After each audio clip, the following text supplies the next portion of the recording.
ورحمة الله وبركاته. نحمده ونصلي على رسوله الكريم. أما بعد، فأعوذ بالله من الشيطان الرجيم.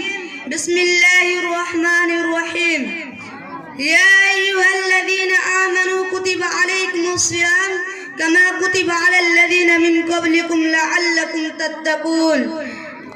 جناب صدر، حکام صاحبان، مسبق مربی اساتذہ اکرام، آس پاس سے تشریف فرما مہمانان اعظام اور میرے دینی بھائیوں، آج کے سالانہ پروگرام میں میرا موضوع سخن ہے روزہ.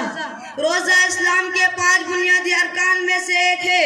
اللہ تعالیٰ قرآن مجید میں ارشاد فرماتا ہے، یا ایھا الذین آمنوا کتب علیکم الصیام کما کتب علی الذین من قبلکم لعلکم تتقون. اے ایمان والو، تم پر روزہ رکھنا فرض کیا گیا ہے جس طرح تم سے پہلے لوگوں پر فرض کیے گئے تھے، تاکہ تم تقوی اختیار کرو. روزہ صرف بھوکا پیاسا رہنے کا نام نہیں، بلکہ آنکھ، کان، زبان، دل اور تمام اعضاء کو گناہوں سے روکنے کا نام ہے.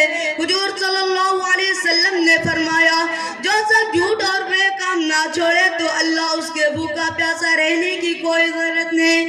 بخاری. روزہ انسان میں سربرداشت، نفس پر قابو، اللہ سے قرب، گناہوں سے نفرت پیدا کرتا ہے. روزہ ہمیں یہ سکھاتا ہے کہ اگر ہم حلال چیزوں سے اللہ کے حکم پر روک سکتی ہے تو حرام سے کیوں نہیں. روزہ غریبوں اور محتاجوں کی بھوک کا احساس دلاتا ہے.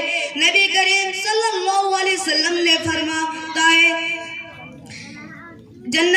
جنت میں ایک دروازہ ہے جس سے ریان کہتے ہیں، اس میں صرف روزے دار داخل ہوں گے. بخاری مسلم. حدیث قدسی میں ہے، روزہ میرے لیے ہے اور میں ہی اس کا بدلہ دوں گا. یا روزے کی عظمت کے سب سے بڑی دلیل ہے. روزہ صرف رمضان کا عمل نہیں بلکہ ایک مکمل تربیتی نظام ہے. اگر ہم روزے کو روح کو سمجھ لیے تو ہماری زندگی سنوار سکتی ہے، معاشرہ پاکیزہ بن سکتے ہیں اور ہم اللہ کے مقرب بندوں میں شامل ہو سکتی ہے.